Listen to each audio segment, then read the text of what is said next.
Time for another edition of the Etihad Cargo Connections. I'm AP Harold. We're joined by Sebastian Hutch. He's the CEO of Inglis Bloodstock. Also has one of the best deadpan senses of humor of anybody in the horse racing industry. That gloom and doom behind him is not going to let him get him down. Good to see you, sir. Thanks for that, AP. Nice to be here. We're going to look at Private Eye, who's certainly in the public eye, the public view, racing for you guys in the Everest. Let's go back to where it all started for Private Eye, bred by Goodwood Farm. Traditionally, what are the hallmarks, traditional strengths of Goodwood horses? Yeah, Kerry Tibby, who owns Goodwood Farm, really effective breeder of good race horses. It's a beautiful farm. She raises the horses very naturally. There aren't a lot of bells and whistles about the farm. Interestingly, she bought this mare, or the mother of Private Eye, for $13,000, for really not a lot of money. So it's a tremendous effort to have bred a horse of this quality from a mare that costs such little money. And it's not the first time she's done it. She's bred a host of really smart horses on that farm, either in her own private capacity or on behalf of clients. And, this is just another in a series of really good horses that she's bred. A keen eye for the breeder of Private Eye. And a little bit later, another nice purchase, Jamie Walter, just 62.5 at the Magic Millions Adelaide at the yearling sale. What has Jamie told you that perhaps he saw on the horse that others obviously didn't? It's interesting chatting to the horse's trainer, Joe Pride. He's of the view that this is a horse that'll be able to race on till he's 8, 9, 10 years old, just because he's well-conformed, tough, sound horse. He's managed him. I don't think it'd be fair to say conservatively, but he's managed him with the intention of trying to get the best out of him at all times. And he thinks the horse is still improving. I think certainly mentally, he's a horse that has required probably some patience. He seems to be a very purposeful horse in everything that he does. He wants to get on with things. But Joe described him as having an arrogant personality, he doesn't want to let anything get in his way. And maybe that's something that Jamie spotted in the horse when he saw him at the sales. I mean, he's by a very competent stallion, Almaher. Horse is capable of getting tough, versatile stock. So Jamie's been a very shrewd judge of bloodstock for a long time. And this is just another example of his talents. When we think about humans and individual sports like tennis and golf, you got to have some moxie, some arrogance, some pride. And sure, there's a jockey on the horse, but the horse is doing the legwork for sure. How important is that for a horse to have a little bit of what you described as arrogance? Oh, look, I think they're horses like people. Their personality characteristics evident in every horse. Some of them are perceived to be desirable. Some of them are not. Some horses get very nervous prior to racing in the same way that human athletes get nervous before they compete. In some instances, it detrimentally affects them. In some instances, it doesn't. It can be a stimulus for some and not for others. In the case of Private Eye, he's a gelding, so he doesn't quite have the hormonal distractions that a colt might have, or even a filly. He's a focused racehorse, and Joe, tends to manage his stock patiently, and he's managed his horse really patiently. He had form at a variety of distances, and ultimately is effective at a variety of distances. I mean, he was very impressive winning a Gr.2 last Saturday week over 1,200 meters, but his career best wins have come at a mile. And so a horse with that bit of versatility, I like to see that. So I suppose that's evidence of a horse with just a good mindset for racing. So you got a horse who's got some arrogance, and his trainer with the surname of Pride. That's a good combination. Absolutely. What can you tell me about Joe Pride typically across the board? What kind of trainer is he? Joe is an excellent trainer. I mean, he trains about 500 meters from where I'm sitting at Warwick Farm. I think a quarter of the field for the race the Everest. He's trained at Warwick Farm. Joe's going to have 2 runners. Bjorn Baker's going to have 2 runners, so it's quite exciting. Joe is a very understated guy. Not a trainer who likes to run a big stable. He has 50 boxes at Warwick Farm. He likes to be very hands-on with the horses. I think he has a tremendous feel for bloodstock. And that's borne out in his results. I mean, he's built a reputation of being someone who can develop and manage and sustain quality form in good horses. no coincidence that Joe's other runner in the race, Eduardo, is showing career best form as a 9-year-old. I think that's a testament to Joe's skills in managing bloodstock and managing racehorses, and he's just a very effective trainer. He's not a household name by any stretch of the imagination from the point of view of training elite 2-year-olds or stallion prospects, but I think Joe Pride could train any kind of horse if he was given the opportunity to do it. Our guest on the Etihad Cargo Connection, Sebastian Hutch, is the CEO of Inglis Bloodstock. And let's talk a little bit about transporting horses to these races. Some horses are local to Australia. Occasionally you get the import. I got one coming in from Hong Kong. You might have a horse on the other side of the country. If a horse does need to be flown in, what's the ideal amount of time you want to do that before the race? Well, I think it's particular to each individual horse in the same way that in the case of a human athlete, some athletes like to wake up in their own bed in the morning, and travel to wherever they're competing that day. Some people like to have a period of adjustment and stay in a place where they're going to be competing. So I think air travel or travel in general has become so sophisticated, and the involvement of veterinary science has meant that things that are important to humans when they travel, like hydration, routine, rest patterns or sleeping patterns, they're all things that are significant to horses as well. And so, in the case of a horse like Private Eye, ultimately he'll only travel over to the races. He'll travel to Randwick a couple of hours before he's due to run. And it'll make no difference to him. He'll think no differently about it. It'll be how he would approach a race in any set of circumstances. Whereas when he went to Melbourne to run the Gilgai, he'll have gone down the Thursday before the race, and the Saturday he'll have had a day to acclimatise or just to settle in Melbourne, and then his race day routine won't be all that different to what it would be had he stayed at home. If you had a horse way over in Western Australia, and forgive my ignorance, that's Perth over there, I believe. You obviously can drive that, but gosh, that's like going from Los Angeles to New York. That's crazy. Is that ideally a flight, or is it going to again depend on the horse and maybe he doesn't like to fly or hadn't had success flying? You want to put those horses on a plane if it's possible to do so. I mean, I think part of the challenge is that chartering planes and cargo flights are so busy. People haven't been able to travel and move stock for so long that the demand to do so now is high, and the supply is, relatively speaking, probably not as high as people want it to be. Certainly not in terms of trying to meet the demand, but I think the preferred way to travel a horse such a distance would be on a plane. Right. It's just so much more time efficient, and horses are comfortable with it. I mean, right. Very rare exception that you'll have a situation where a horse won't be comfortable with it. Describe for us, Sebastian, the decision to go with Private Eye. You obviously had some other choices. How long did discussions take? How many other horses were considered?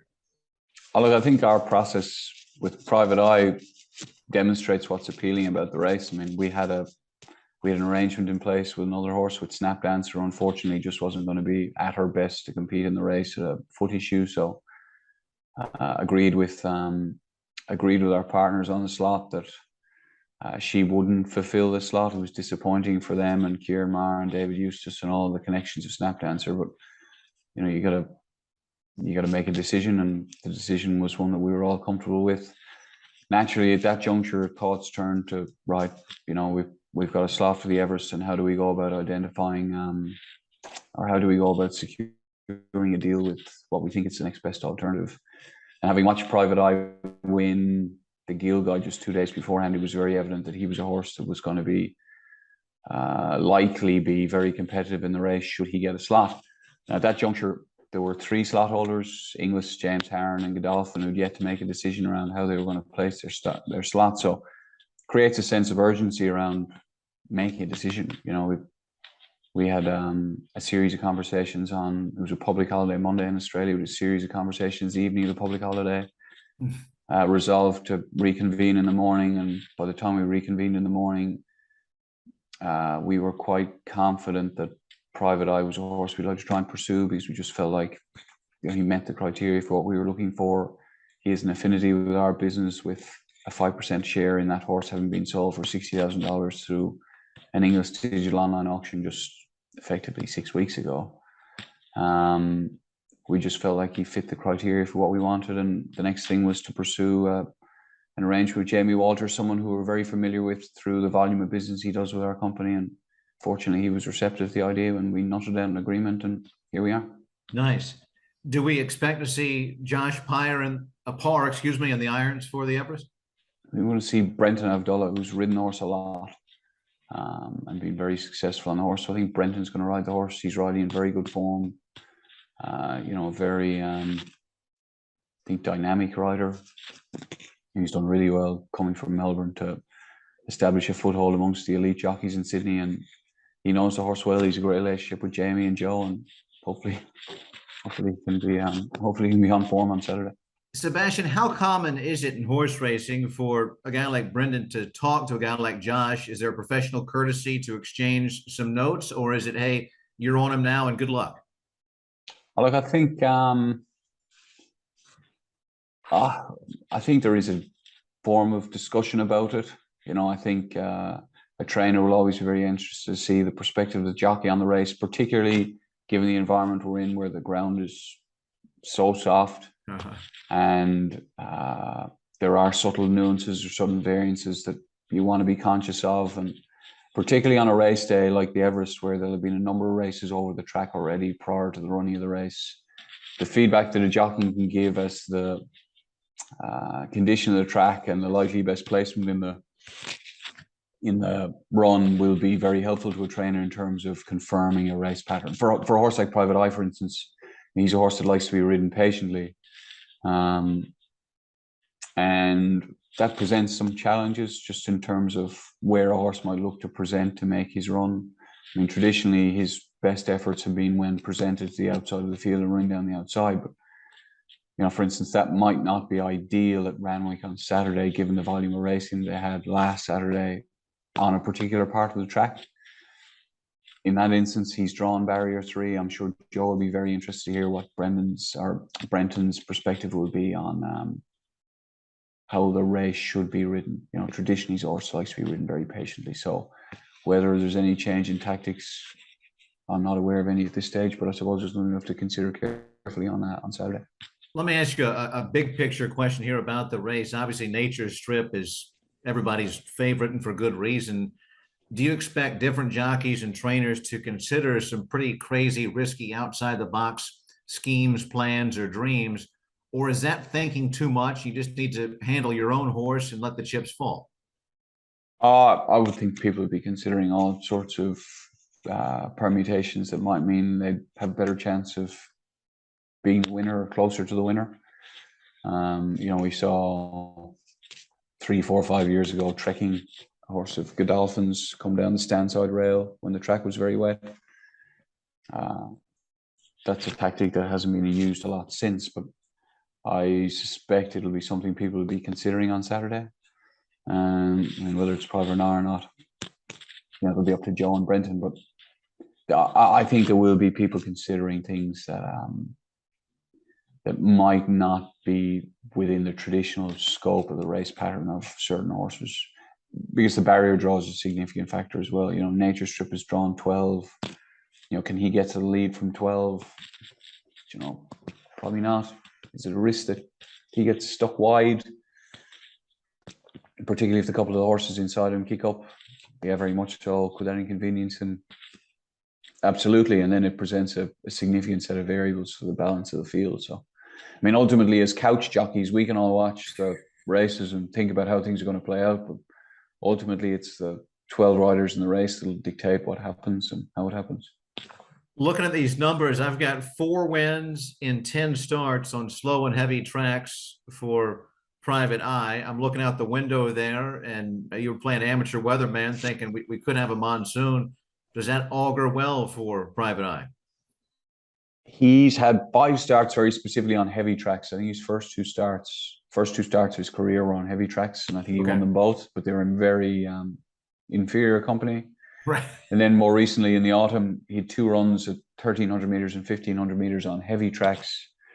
And, I think somebody tried to infer that because he'd been beaten in those races that he might not handle the heavy track. But I think if you review the footage of those races, it actually serves to demonstrate that he raced very well on those tracks. It was just tempo related. There were 2 races where tempo was pedestrian. It just didn't suit him. Whereas on Saturday, I think we're entitled to expect there to be a very strong tempo. 2021 Epsom handicap in Private Eye used that devastating outside close. He won at the wire. That was 1,600 meters. And then essentially replicated that just recently, October 1st, at the 1,200 meters Gilgai Stakes. How much confidence does that inspire with all the connections to Private Eye heading into the Everest? I think the Gilgai gave people a lot of confidence. I think Joe probably feels like the horse has just gotten slightly quicker as he's gotten older. It's not to say that